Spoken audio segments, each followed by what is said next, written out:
ಹೆಣ್ಣನ್ನು ಸಾಕುವ ಸರ್, ಹೆಣ್ಣನ್ನು ಈ ಥರ ಇದರಲ್ಲಿ ಬೆಡ್ ಮೇಲೆ ಸಾಕೋದು ಸ್ವಲ್ಪ ರಿಸ್ಕ್ ಐತೆ. ಈ ಮೆಥಡಲ್ಲಿ ಸ್ವಲ್ಪ ರಿಸ್ಕ್ ಐತೆ. ಹೊರಗಡೆ ಹೋಗ್ಬೇಕು ಹೆಣ್ಣು ಕುರಿ. ಇದು 3 ತಿಂಗಳಿಗೆ ಮಾರ್ಬೋದು. ಅದು ಮುರಿ ಹಾಕೋದು 6 ತಿಂಗಳ ಟೈಮು. ಆ ಥರ ಬೆನಿಫಿಟ್ ಐತೆ ಹೆಣ್ಣು ಕುರಿಯಲ್ಲಿ. ಎಷ್ಟೊಂದು ಐಡಿಯಾ ಮಾಡಿಬಿಟ್ಟಿದ್ದಾರೆ ಅಂತ ಹೇಳಿದ್ರೆ ಕುರಿ ಸಾಕಾಣಿಕೆಯಲ್ಲಿ ವಿಶೇಷ ಅಂತ ಹೇಳಿದ್ರೆ, ಒಂದು ವೇಳೆ ಜಾಗ ಕಡಿಮೆ, ಸುಮಾರು ಕುರಿಗಳು ಒಂದೇ ಜಾಗದಲ್ಲಿ ಇರ್ತವೆ, ಮೇವು ಇಲ್ಲೇ ಹಾಕ್ಬೋದು. ನೋಡ್ಬೋದು ಸುಮಾರು 40 ಕುರಿಗಳು. ಇದು ಸೇಮ್ ಅದೇ ತರ ಮಾಡ್ಲಿ ಸರ್ ಇದನ್ನ. ಆದ್ರೆ ಬದ್ಲಿ ಇದೆಯಲ್ಲ ಇಲ್ಲಿ. ಬದ್ಲಿ ಅಂದ್ರೆ ಅವರು ಸ್ವಂತ ಓನ ಖರ್ಚು ಕಡಿಮೆ ಅಂತೇಳಿ, ಖರ್ಚು ಕಡಿಮೆ ಮರದಲ್ಲಿ ಸ್ವಂತ ಅವರೇ ಮರದಲ್ಲಿ ಮಾಡ್ಕೊಂಡಿರೋದು ಕೆಲಸ ಇದು.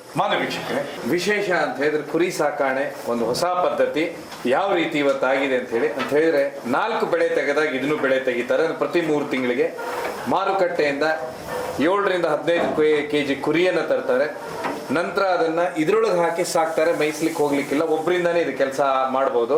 ಇಲ್ಲೇ ಫುಡ್ ಹಾಕ್ಬೋದು, ಅದರದ ಹಿಕ್ಕಿ ಬೀಳುತ್ತೆ, ಕೆಳಗೆ ಅದನ್ನು ಗೊಬ್ಬರವಾಗಿ ಉಪಯೋಗಿಸ್ಬೋದು. ಇದೆಲ್ಲದಕ್ಕಿಂತ ವಿಶೇಷ ಅಂತ ಹೇಳಿದ್ರೆ 3 ತಿಂಗಳಿಗೆ ಅದು 35 ರಿಂದ 40 ಕಿಲೋ ರೀಚ್ ಆಗುತ್ತಂಥದ್ದು ಅವ್ರು ಹೇಳುವ ಪ್ರಕಾರ. ಆಗ ಅದನ್ನ ಏನು ಇವರು 7,500 ತಂದಿರ್ತಾರೆ, ಅದಾದ ನಂತರ 15 ರಿಂದ 20 ಸಾವಿರದ ಮಧ್ಯದಲ್ಲಿ ಮಾರ್ಕೆಟ್ ಅಲ್ಲಿ ಮಾರ್ತಾರೆ. ಇದು ಒಂದು ಉದ್ಯಮ, ಹೈನುಗಾರಿಕೆಯಲ್ಲಿ ಒಂದು ಉದ್ಯಮ, ಹೊಸ ಉದ್ಯಮ. ಮೊದಲು ನಾವೆಲ್ಲ ನೋಡಿದ್ದಂತ ಹೇಳಿದ್ರೆ ಹಳ್ಳಿಗಳಿಗೆ ಬಂದಾಗ ಕುರಿಗಳನ್ನ ಸಾಕೊಂಡು ಹೋಗೋದು, ಮನೆ ಮುಂದೆ ಕಟ್ಟಾಕೋದು, ಈ ರೀತಿ ಎಲ್ಲ ನೋಡಿದ್ದು.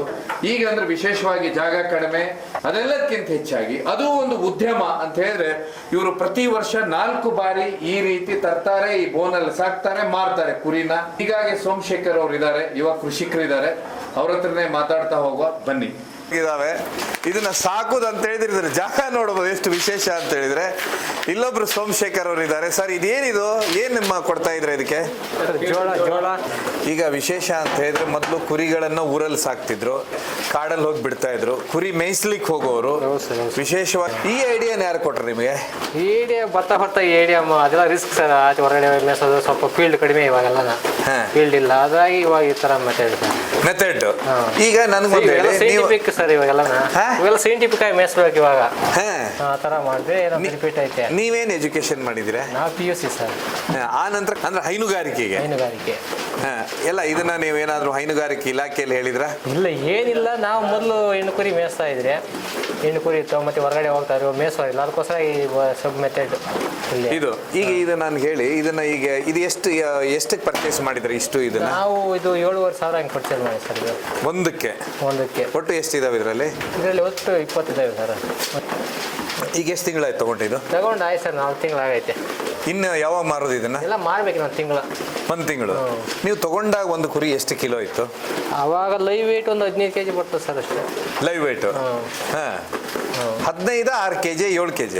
ಅಲ್ಲ, ಲೈವ್ ವೇಟ್ 15 kg ಲೈವ್ ಅಂದ್ರೆ ಕುರಿ ತೂಕ, ಮಾಂಸ ಅಲ್ಲ, ಕುರಿ ಲೈವ್ ವೇಟ್. ಈಗ ನೀವು ಮಾರುವತಿ ಹೇಗೆ ಮಾಡ್ತೀರಾ? ನಾವು ಮಾರುವತಿ ಒಂದು 45 kg ರೀಚ್ ಆಗುತ್ತೆ sir. 45 kilo reach live weight. ಅಂದ್ರೆ ಕಿಲೋ 45 ಕಿಲೋ. ಆಗ ನಿಮಗೆ ಬೆಲೆ ಎಷ್ಟು ಸಿಗುತ್ತೆ ಒಂದು ಕುರಿಗೆ? ಒಂದು ಕುರಿಗೆ 15,000. 15,000. 15ರಿಂದ 20, ಬರೀ 15,000 ಮೇಲೆ. ಅವರೇಜ್ 15,000. ಅದ್ರ ಮೇಲೆ ಹಂಗೆ ಆಗೋದು, ಹಿಂಗೆ ಸೀಸನ್ 15,000 ಒಂದು ಕುರಿ ಹೋಗುತ್ತೆ. ಇದನ್ನ ಪ್ರತಿ 3 ತಿಂಗಳಿಗೆ ಒಂದ್ಸರಿ ಮಾಡ್ತೀರಾ? 3 ತಿಂಗಳಿಗೆ ಒಂದ್ಸಲಿ ಮಾಡ್ತೀವಿ ಸರ್ ಬ್ಯಾಚ್. ಈ ಸಲ ಸ್ವಲ್ಪ ಲೇಟ್ ಆಯ್ತು. 3 ತಿಂಗಳಿಗೆ ಒಂದ್ಸಲ ಒಂದು ಬ್ಯಾಚ್. ವರ್ಷಕ್ಕೆ 4 ಬ್ಯಾಚ್. 4 ಬ್ಯಾಚ್. ಎಷ್ಟು ನಿಮಗೆ ದುಡ್ಡು ಉಳಿತದೆ ಸರ್? ಎಲ್ಲ ಲೆಕ್ಕ ಹಾಕಿದ್ರೆ ಉಳಿತದೆ.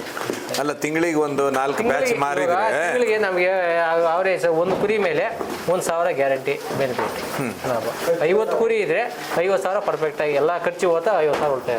ಸೊ ಒಟ್ಟಾರೆಯಾಗಿ ಒಂದು 2 ಲಕ್ಷ ರೂಪಾಯಿ ವರ್ಷಕ್ಕೆ ಉಳಿಯುತ್ತೆ. ಇನ್ನೂ ಜಾಸ್ತಿ. ವರ್ಷಕ್ಕೆ 2 ಲಕ್ಷ ಉಳಿದ್ರೆ ಏನು ಉಳಿತಾಯ? ಬ್ಯಾಚಿಗೆ ಒಂದು 2 ಲಕ್ಷ ಉಳಿಸ್ತೀರಿ. ಒಂದು ಬ್ಯಾಚಿಗೆ 2 ಲಕ್ಷ ಅಂದ್ರೆ ವರ್ಷಕ್ಕೆ ಒಂದು 6 ಲಕ್ಷ ಮಾಡ್ಬೋದು. ಹೌದಾ? ಸೂಪರ್. ಸೊ ಅದ್ಭುತ. ಇಲ್ಲಿ ನೋಡ್ಬೋದು ಕುರಿ ಸಾಕಾಣಿಕೆಯನ್ನ ಹೊಸ ಪದ್ಧತಿ ಅಂತ ಹೇಳಿದಾಗ ನಾನು ವಿಶೇಷ. ಹೀಗಾಗಿ ಸೋಮಶೇಖರ್ ಅವರು ಇದ್ದಾರೆ ನಮ್ಮೊಟ್ಟಿಗೆ ಇವತ್ತು, ತುಂಬಾ ವಿಶೇಷವಾಗಿ. ಹೀಗಾಗಿ ಅವ್ರ ಹತ್ರನೇ ಕೇಳುವ ಏನಿದು, ಹೇಗೆ ಕುರಿ ಎಲ್ಲಿಂದ ತರ್ತಾರೆ ಅಂತ ಹೇಳಿ. ಒಟ್ಟು 2 ಸೋಮಶೇಖರ್ಗಳಿದ್ದಾರೆ, ಅವ್ರ ಹತ್ರನೇ ಮಾತಾಡ್ತಾ ಹೋಗ ಬನ್ನಿ. ಇದೆಲ್ಲದಕ್ಕಿಂತ ವಿಶೇಷವಾಗಿ ಒಂದು ಕೇಳ್ತೇನೆ, ಹಿಕ್ಕಿನ ಏನ್ ಮಾಡ್ತೀರಾ? ಕೆಳಗಡೆ ಬೀಳುತ್ತಲ್ಲ, ಕೆಳಗಡೆ ಬೀಳುತ್ತೆ. ಇಲ್ಲಿಂದ ಕೆಳಗಡೆ ಎಲ್ಲ ಅಲ್ಲಿಂದ ಏನು ಅದನ್ನ ಗೊಬ್ಬರಕ್ಕೆ ಯೂಸ್ ಮಾಡ್ತೀರಾ? ತೋಟಕ್ಕೆ, ನಿಮ್ ತೋಟಕ್ಕೆ ಹಾಕೊಳ್ತೀರಾ? ಜಾಸ್ತಿ ಆಮೇಲೆ ಈಗ ನೀವು ಫುಡ್ ಹಾಕ್ತಿರಲ್ಲ, ಎಷ್ಟು ಖರ್ಚಾಗುತ್ತೆ per day? Sir per day ಅಂತಿಲ್ಲ, ಬರ್ತದೆ ಸರ್ ಖರ್ಚು. ಇವಾಗ ಮಾರೋಷ್ಟೊತ್ತಿಗೆ ಒಂದು ತಿಂಗಳು ಒಂದು ಕುರಿಗೆ 1,000 ಮಾರೋಷ್ಟೊತ್ತಿಗೆ. ಏನು 50 ಕುರಿ ಅಂದರೆ 50,000 ತಿಂಡಿದ 50,000 ಖರ್ಚಾಗಿರುತ್ತೆ. ಅಲ್ಲ, ಒಂದು ದಿವಸಕ್ಕೆ ಆಹಾರ ಎಷ್ಟು ಬೇಕು ಒಂದು ಒಂದು ಕುರಿ? ದಿವ್ಸಕ್ಕೆ ಬೇಕು ಸರ್. ಒಂದು ದಿವ್ಸಕ್ಕೆ ಜೋಳ ಒಂದು 55 kg ಬೇಕು. ಮತ್ತೆ ಖರ್ಚು ಬರುತ್ತೆ ಸರ್ ಒಂದು ಡೈಲಿ.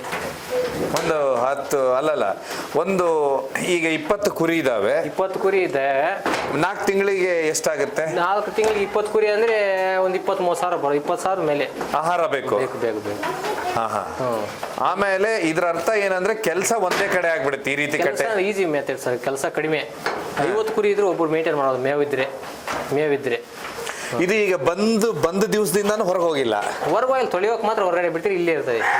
ತೊಳಿಲಿಕ್ಕೆ ಹೊರಗೆ ಹೋಗ್ತಾವ? ತೊಳಿಲಿಕ್ಕೆ ಹೊರಗಡೆ ಬಿಟ್ಕೊಂತೀರಿ, ಕಂಪನಿ ತೊಳಿತೀರಿ. ಹೊರಗಡೆ ಏನೋ ಮೇಸೋಕೆ ನಾವು ಬಿಡಲ್ಲ. ಅವಾಗ ಎಲ್ಲೂ ಓಡೋಗೋದಿಲ್ಲ? ಇಲ್ಲ ಸರ್, ನೋಡ್ಕೊಬೇಕು, ಓಡೋಗ್ತೇವೆ. ಅದಲ್ಲ, ಇಲ್ಲಿ ಹೋಗಲ್ಲ ಸರ್, ಇಲ್ಲಿ ಹೌದಾ? ಅದು ನೋಡಿ, ಅದು ಪಾಪ ಎಷ್ಟು ಅದು ಹೊರಗೆ ಬರ್ಬೇಕಂತ ಕಾಯುವುದಿಲ್ಲ ಹಾಗಾದ್ರೆ. ಇಲ್ಲ ಸರ್, ಹೊರಗೆ ಅಡ್ಜಸ್ಟ್ ಆಗ್ಬಿಟ್ಟಿದೆ ಅವರಿಗೆ. ಒಳಗೆ ಅವ್ರವ್ರ ಫ್ರೆಂಡ್ಸ್ ಆಗ್ಬಿಟ್ಟಿದ್ದಾರೆ ಎಲ್ಲಾರು. ಆಗ್ಬಿಟ್ಟಿದ್ದಾರೆ ಸರ್, ಎಲ್ಲ ಇವರೆಲ್ಲ ದೋಸ್ತರಾಗ್ಬಿಟ್ಟಿದ್ದಾರೆ ಅಲ್ಲಲ್ಲೇ ಸರ್. ಆಗ ಅಲ್ಲ, ನೀವು ಚಿಕ್ಕ ಮರಿ ತಂದಾಗ ಹೇಗೆ ಅಳ್ತಾ ಇದ್ರೆ ಇವರೆಲ್ಲ? ಇಲ್ಲ ಸರ್, ಇರ್ತಾರೆ. ಚಿಕ್ಕ ಮರಿ ತಂದಾಗ ಸ್ವಲ್ಪ ಚಿಕ್ಕ ಮರಿ ತಂದಿದ್ದು. ಅವಾಗ ಏನ್ ಪಾಪ ಏನಾದ್ರು ಅಡೋದು ಪಡೋದು ಓಡಾಡೋದು? ಏನಿಲ್ಲ ಸರ್, ಏನಿಲ್ಲ. ಸ್ವಲ್ಪ ದಿವಸ ಹಂಗೆ ಇದು ಮಾಡ್ತೇವೆ, ಅಡ್ಜಸ್ಟ್ ಆಗೋಕೆ. ಸ್ಟ್ಯಾಂಡ್ ಸಿಸ್ಟಮ್ ನೆಲದಲ್ಲಿ ಇರ್ತಾವಲ್ಲ, ಈ ಬೆಡ್ ಸಿಸ್ಟಮ್ ಸ್ವಲ್ಪ ಹೊಂದ್ಕೊಳಕ್ ಸ್ವಲ್ಪ ಒಂದು ಕಿರಿಕಿರಿ ಅನ್ಸುತ್ತೆ. ಒಂದಿನ ದಿವಸ ಸ್ವಲ್ಪ ಕಿರಿಕಿರಿ ಆಗ್ತವೆ, ಮತ್ತೆ ಅಡ್ಜಸ್ಟ್ ಆಗ್ತದೆ ಸರ್. ಅವೇ ತಿನ್ನೋಕೆ ಬರಲ್ಲ ಮೊದಲು ಸ್ಟ್ಯಾಂಡಲ್ಲಿ. ಸ್ವಲ್ಪ ಅಲ್ಲ, ಮೊದಲು ನೆಲ ಮೇಲೆ ಮೇಲ್ಕೊಂಡಿರ್ತವೆ ಬೈಲಲ್ಲಿ. ಇವಾಗ ಸ್ಟ್ಯಾಂಡ್ ಸಿಸ್ಟಮ್ ಸ್ವಲ್ಪ ಅಡ್ಜಸ್ಟ್ ಆಗಿ 1 ವಾರ ತಗೊಳ್ತೇವೆ ಸರ್. ಈ ಸ್ಟ್ಯಾಂಡ್ ಸಿಸ್ಟಮ್ನ ಫಸ್ಟ್ ಟೈಮ್ ನೀವು ಎಲ್ಲಿ ನೋಡ್ತೀರಾ? ಟೈಮ್ ಏನು ಸುಮಾರು ಒಂದು 5 ವರ್ಷದಿಂದ ಐತೆ ಸರ್ ಮಾಡಿಸಿದ್ದಾರೆ. ಎಲ್ಲರೂ ಮಾಡ್ತಾರೆ. ಇಲ್ಲಿ ನೋಡಿದ್ರಿ, ನಾವು ಈ ಥರ ಮಾಡಿಸ್ಕೊಬೇಕಂದು ಮಾಡ್ತೇವೆ ಸರ್ ಈ ಥರ. ಹೌದು. ಈಗ ಇದರಲ್ಲಿ ನೀವು ಇದ್ರೊಳಗೆ ಹಾಕ್ತಿರಲ್ಲ, ಇದರಲ್ಲಿ ಕುರಿ ರೋಗ ಬರೋದು ಈ ರೀತಿ ಆಗೋದು? ರೋಗ ಇಲ್ಲ ಸರ್, ರೋಗ ಕಡಿಮೆ ಬರೋದಿಲ್ಲ. ಮೆಡಿಸಿನ್ ಮಾಡ್ಕೊಬೇಕು ನಾವು. ಏನ್ ಮೆಡಿಸಿನ್ ಹಾಕ್ತೀರಾ? ಡಿವರ್ಮಿಂಗ್ ಮಾಡ್ಕೊಬೇಕು ಸರ್. ಮೊದಲು ತತ್ತಾನೆ ಜಂತುಳ ಡಿವರ್ಮಿಂಗ್ ಮಾಡ್ಬೇಕು. ಫಸ್ಟ್ ಟೈಮ್ ತತ್ತಾನೆ ಫಸ್ಟ್ ಡಿವರ್ಮಿಂಗ್ ಮಾಡ್ಬೇಕು. 3 months ಒಂದ್ಸಲ ಡಿವರ್ಮಿಂಗ್ ಮಾಡೇಬೇಕು. ಅಂದ್ರೆ ಜಂತುಳ ಔಷಧಿ ಹಾಕಬೇಕು. ಔಷಧಿ ಹಾಕಬೇಕು ಫಸ್ಟ್, ಅದೇ ಮೈನ್ ಇದು. ಮತ್ತೆ ಜಂತುಳ ಆದ್ಮೇಲೆ ಮತ್ತೆ ಲಿವರ್ ಟಾನಿಕ್ ಕೊಡಬೇಕು. Liver tonic? ಹೌದು ಸರ್.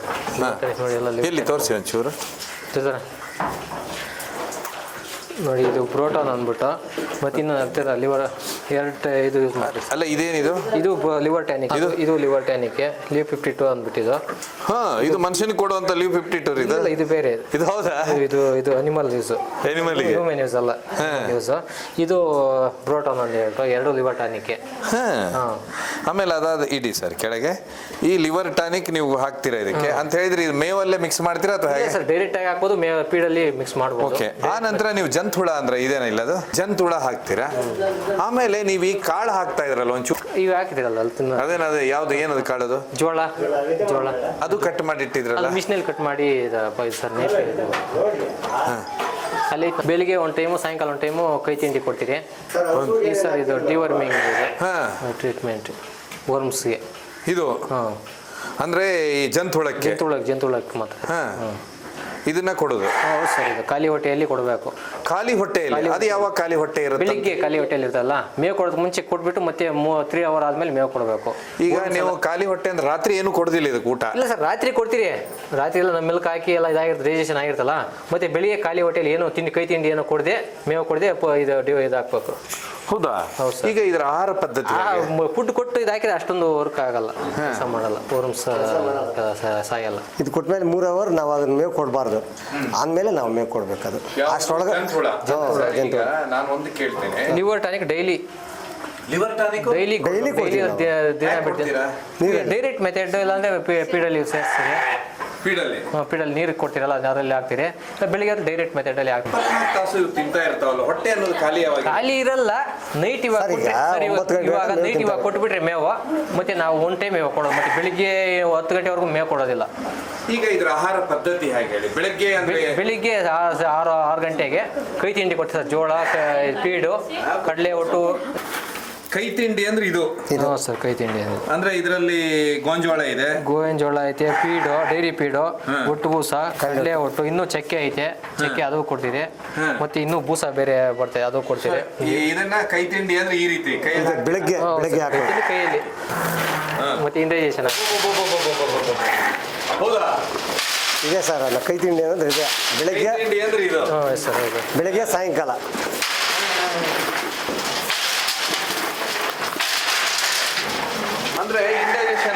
ಅಲ್ಲ ಜಾಸ್ತಿ ಆದರೆ ಹಾ ಜಾಸ್ತಿ ಜಾಸ್ತಿ ಆಗಲ್ಲ ಬರ್ರಿ ಇದು ಕಟ್ಕಿಟ ನಿಗ್ಲಗ ಕಟ್ಕಿಟಿ ಮುಡ ಮಧ್ಯಾಹ್ನ ನೀರು ಕೊಡ್ತೀರಿ ಹಾ. ಅದಾದ ನಂತರ ಬೆಳಗ್ಗೆ ಕೈ ತಿಂಡಿ ಕೊಡ್ತೀರಿ ಎಷ್ಟು ಗಂಟೆ ಕೊಡ್ತೀರಾ ಬೆಳಿಗ್ಗೆ 6 ಗಂಟೆಗೆ ಕೊಡ್ತೀರಿ ಕೈ ತಿಂಡಿ ಈ ಥರ ಕೊಟ್ಬಿಡ್ತೀರಿ ಜೋಳ ಎಲ್ಲ ಮಿಕ್ಸ್ ಮಾಡಿ ಕೈ ತಿಂಡಿ ಕೊಡ್ತೀರಿ ಮತ್ತೆ ಒಂದು 4 ಅವರ್ ಬಿಟ್ಬಿಡ್ತೀರಿ ಫ್ರೀಯಾಗಿ ಮತ್ತೆ 10 ಗಂಟೆ ಮೇವು ಕೊಡ್ತೀರಿ ಮೇವು ಅಂದ್ರೆ ಇದು ಹಸಿರು ಹಸಿ ಮೇವು ರಾಗಿ ಹುಲ್ಲು ಫಾರಮ್ ಇದು ಎಲ್ಲ ಕೊಡ್ತೀರಿ ಬೇವಿನ ಸೊಪ್ಪು ಕೊಡ್ತೀರಿ ಮತ್ತೆ 1 ಗಂಟೆಗೆ ನೀರು ಇಡ್ತೀರಿ ಮಾಮೂಲಿ ಚಕ್ಕೆ ನೀರು ಬೂಸ ಎಲ್ಲ ನೀರು ಇರ್ತೀರಿ ಮತ್ತೆ ಸಾಯಂಕಾಲ 6 ಗಂಟೆ 6:30 ಮತ್ತೆ ಕೈ ತಿಂಡಿ ಮತ್ತೆ ಈಗ ಇಷ್ಟೊತ್ತು ಈ ಟೈಮ್ಗೆ ಮತ್ತೆ ಈಗ ಮೇವು ಕಟ್ ಮಾಡಿ ಮೇವು ಕೊಡ್ತೀರಿ ಮುಗೀತು ಮತ್ತೆ ನಾಳೆ ಮತ್ತೆ ಏನು ನೋಡಂಗೆ ಇಲ್ಲ ತಲೆ ಕೆಡಿಸ್ಕೊಳಂಗಿಲ್ಲ ಫುಲ್ಲ ಮೇವು ಕೊಟ್ಬಿಟ್ರೆ ಮೇವು ಕಟ್ ಮಾಡಿ ಚಾಪ್ ಕಟ್ ಮಾಡಿ ಕೊಟ್ಬಿಟ್ರೆ ಮತ್ತೆ ನಾಳೆ ಬೆಳಿಗ್ಗೆವರೆಗೂ ಏನು ಕುರಿ ಅನ್ನೋಷ್ಟಿಲ್ಲ ತಿರುಗಿ ನಾಳೆ ಬೆಳಿಗ್ಗೆ ಸ್ಟಾರ್ಟ್ ಮತ್ತೆ ಜಂತು ಔಷಧಿ ಬೆಳಗ್ಗೆ ಕೊಡಬೇಕು ಅದು 3 ಮಂತ್ಸ್ ಒಂದ್ಸಲ ಸರ್ 3 ಆಮೇಲೆ ಲಿವರ್ ಲೀವ್ 52 ಅದು ಡೈಲಿ ಕೊಡ್ಬೋದು ಇಲ್ಲ ದಿನ ಬಿಟ್ಟು ದಿನ ಕೊಡ್ಬೋದು ಹೌದು ಈಗ ನಿದ್ದೆ ನೋಡಿದ್ರೆ ಯಾವತ್ತಾದ್ರೂ ಮಾಡೋದು ಏನು ಸರ್ ನೀವು ನಿದ್ದೆ ನೈಟ್ ಮಾಡ್ತೇವೆ ಸರ್ ಎಷ್ಟು ಗಂಟೆ ಮಾಡ್ತೇವೆ ಒಂದು 12 ಗಂಟೆ ಮೇಲೆ ಮಾಡ್ತೇವೆ ಮತ್ತೆ ಯಾವಾಗ ಬೇಕು ಅವಾಗ ಮಲಗ್ತದೆ ಯಾವಾಗ ಬೇಕು ಅವಾಗ ನಿದ್ದೆ ಮಾಡೋದು ಯಾಕಂದ್ರೆ ಒಂದೇ ಜಾಗದಲ್ಲಿ ಇಷ್ಟೊಂದು ಇದಾವಲ್ಲ ಅದಕ್ಕೆ ನಾನು ಇಲ್ಲ ಜಾಗ ಐತೆ ಸರ್ ಸ್ಪೇಸ್ ಐತೆ ಆರಾಮ ಮಲಗ್ತೇವೆ ಒಂದು ನೀವು ಯಾವತ್ತಾದ್ರೂ ಕುರಿನ ಎಷ್ಟು ಹೊತ್ತು ಮಲಗುತ್ತಂತ ಯಾವತ್ತಾದ್ರು ನೋಡಿದ್ರೆ ಕ್ಯೂರಿಯಾಸಿಟಿ ಎಷ್ಟೊತ್ತಂದೇ ಇಲ್ಲ ಆ ಥರ ಏನು ಮಲಗಲ್ಲ ಒಂದು 3 ತಾಸು ಮಲಗುತ್ತೆ ಸರ್ ಆಮೇಲೆ ಇದಕ್ಕಿಂತ ಹೆಚ್ಚಾಗಿ ಹೆಣ್ಣನ್ನು ಯಾಕೆ ಸಾಕೋದಿಲ್ಲ ಹೆಣ್ಣನ್ನು ಸಾಕುವ ಸರ್ ಹೆಣ್ಣನ್ನು ಈ ಥರ ಇದರಲ್ಲಿ ಬೆಡ್ ಮೇಲೆ ಸಾಕೋದು ಸ್ವಲ್ಪ ರಿಸ್ಕ್ ಐತೆ ಈ ಮೆಥಡಲ್ಲಿ ಸ್ವಲ್ಪ ರಿಸ್ಕ್ ಐತೆ ಹೊರಗಡೆ ಹೋಗ್ಬೇಕು ಹೆಣ್ಣು ಕುರಿ ಹೊರಗಡೆ ಹೋಗ್ಬೇಕು ಹೊರಗಡೆ ಮೇಯ್ಬೇಕು ಮತ್ತು ಈ ಥರ ಹತ್ಸ್ಬೋದು ಆ ಟೈಮಲ್ಲಿ ಹತ್ಸ್ಬೋದು ಹೆಣ್ಣು ಕುರಿ ಮನೆಯಲ್ಲೇ ಮೇಸೋದು ಸ್ವಲ್ಪ ರಿಸ್ಕ್ ಐತೆ ಸ್ವಲ್ಪ ಲಾಂಗ್ ಟರ್ಮ್ ಪ್ರೋಸೆಸ್ ಅದು ಬೆನಿಫಿಟ್ ಲಾಂಗ್ ಟರ್ಮು ಇದು ಶಾರ್ಟ್ ಟೈಮ್ ಇದು 3 ತಿಂಗಳಿಗೆ ಮಾರ್ಬೋದು ಅದು ಮುರಿ ಹಾಕೋದು 6 ತಿಂಗಳ ಟೈಮು ಆ ಥರ ಬೆನಿಫಿಟ್ ಐತೆ ಹೆಣ್ಣು ಕುರಿಯಲ್ಲಿ ಬಟ್ ಮರಿ ಹಾಕುತ್ತೆ ಸ್ವಲ್ಪ ಲೇಟ್ ಪ್ರೋಸೆಸ್ ಸರ್ ಅದು ವರ್ಷಕ್ಕೆ 2 ಇವಿ 4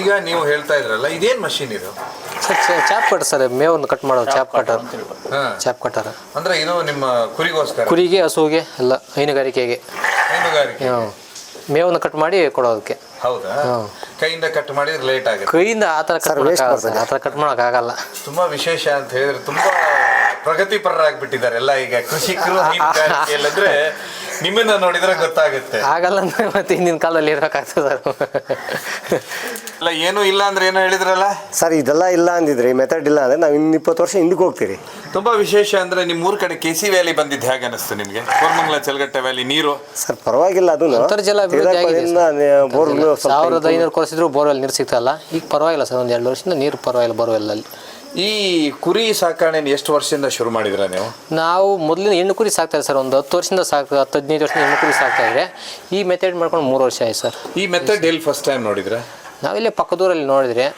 ಮಾಡ್ತಾಯಿದ್ರು ಬೇಕಾದವರು ನೋಡಿ ನಾವು ಮತ್ತೆ ಮಾಡ್ಬೇಕಂದ್ಬಿಟ್ಟು ಮಾಡಿದ್ವಿ ಇದೇನು ಸರ್ ಇದು ರಾಗಿ ಇದು ಸರ್ ರಾಗಿ ಹುಲ್ಲು ಸರ್ ಅಂದ್ರೆ ನಿಮ್ಮ ತೋಟದಲ್ಲೇ ನಮ್ಮ ತೋಟದಲ್ಲೇ ಸರ್ ನಮ್ಮ ತೋಟದಲ್ಲಿ ಹೌದು ಸರ್ ರಾಗಿ ಬೆಳೆದಿದ್ರಲ್ಲ ಅದರಲ್ಲಿ ಕಟ್ ಮಾಡ್ಕೊಂಡು ತಮ್ಮ ಹೆಸರು ಏನಂದ್ರ ಸೋಮಶೇಖರ್ ಗೌಡ ಸರ್ ತಮ್ಮ ಹೆಸರು ಶ್ರೀನಿವಾಸ್ ಗೌಡ ಸೊ ಒಟ್ಟಾರೆಯಾಗಿ ಸೋಮಶೇಖರ್ ಗೌಡರು ಹಾಗೆ ಶ್ರೀನಿವಾಸ್ ಗೌಡರು ನಮ್ಮ ಒಟ್ಟಿಗಿದ್ದಾರೆ ಅವ್ರ ಹತ್ರನೇ ನಾವೀಗ ಮಾತಾಡ್ತಾ ಇದ್ದು ಇದೇ ರೀತಿನೇ ಮತ್ತೆ ಈ ಕೃಷಿ ಏನು ಹೈನುಗಾರಿಕೆಯಲ್ಲಿ ವಿಶೇಷ ನೋಡ್ತಾ ಹೋಗ ಬನ್ನಿ ಈಗ ಒಟ್ಟು ಈಗ ಎಷ್ಟು ಕಿಲೋ ಆಗಿದೆ ಅದು ಇವಾಗ ಇರುತ್ತೆ ಸರ್ 13ರಿಂದ 14 ಕಿಲೋ ಇರ್ತದೆ ಇವಾಗ ಈಗ ನೀವು ಏನು ಮಾರುದು ಯಾವಾಗ ನಾವು ಒಂದು 16ರಿಂದ 18 ಕಿಲೋ ಆಗಬೇಕು ಅಂದ್ರೆ ಇನ್ನು ಎಷ್ಟು ತಿಂಗಳಿಗೆ ಇನ್ನೊಂದು ಮಂತ್ ಆಗ್ಬೇಕು ನಮಗೆ ಇನ್ನು ಒಂದು ಮಂತ್ ಆಗ ಅಲ್ಲಿವರೆಗೆ ನಿಮ್ಗೆ ಎಷ್ಟು ಇದು ಬರುತ್ತೆ ಅಂತ ಹೇಳ್ತೀರಾ 12ರಿಂದ 12,500 ಸಾವಿರ ಮಾರ್ತೀರಿ ನಾವು ಒಂದು ಮರಿ 12,500 ಅದರ ಅರ್ಥ ನೀವು 90,000ಕ್ಕೆ ತಗೊಂಡ್ರೆ ನಿಮ್ಗೆ 1 ಲಕ್ಷ ಲಾಭ ಆಗುತ್ತೆ 1 ಲಕ್ಷ ಲಾಭ ಮಾಡಲೇಬೇಕು ಇಲ್ಲ ಅಂದ್ರೆ ವರ್ಕೌಟ್ ಆಗೋದಿಲ್ಲ ನೀವು ಮರಿನ ತಗೊಂಡ ಮೇಲೆ ಎಷ್ಟು ದಿವಸಕ್ಕೆ ಮಾರ್ತೀರಾ 3 ತಿಂಗಳು ಸರ್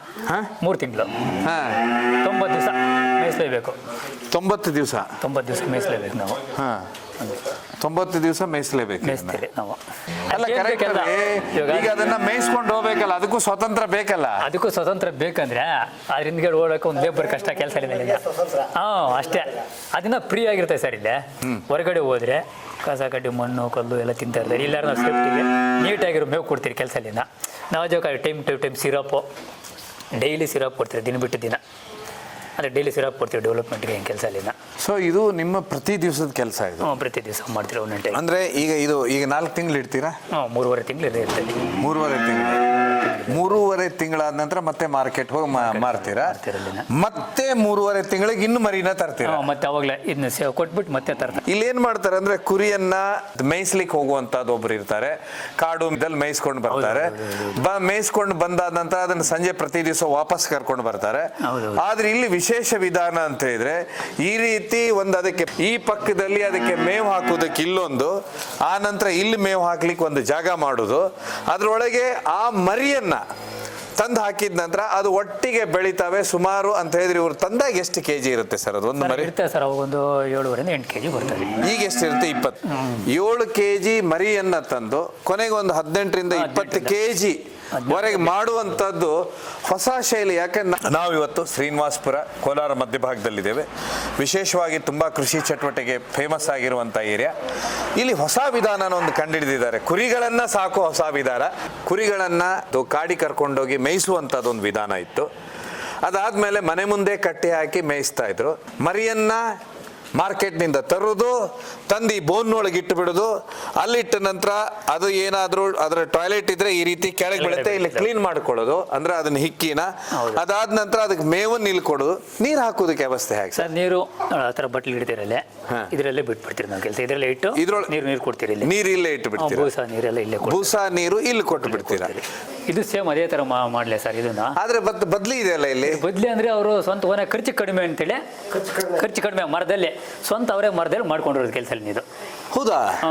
ಸ್ವಂತ ಅವ್ರದೇ ಮರ, ಖರ್ಚಿಲ್ಲ ಕೆಲಸ ಇದು. ನೀಲಗಿರಿ ಮರ ತೊಗೊಂಡು ಈ ಥರ ಓಡ್ಕೊಂಡು ಮಾಡ್ಕೊಂಡಿದ್ದಾರೆ. ಚೀಪ್ ಅನ್ಬೇಕು ಸರ್. ಒಟ್ಟು ಇದ್ರೊಳಗೆ ಎಷ್ಟು ಇದಾವೆ?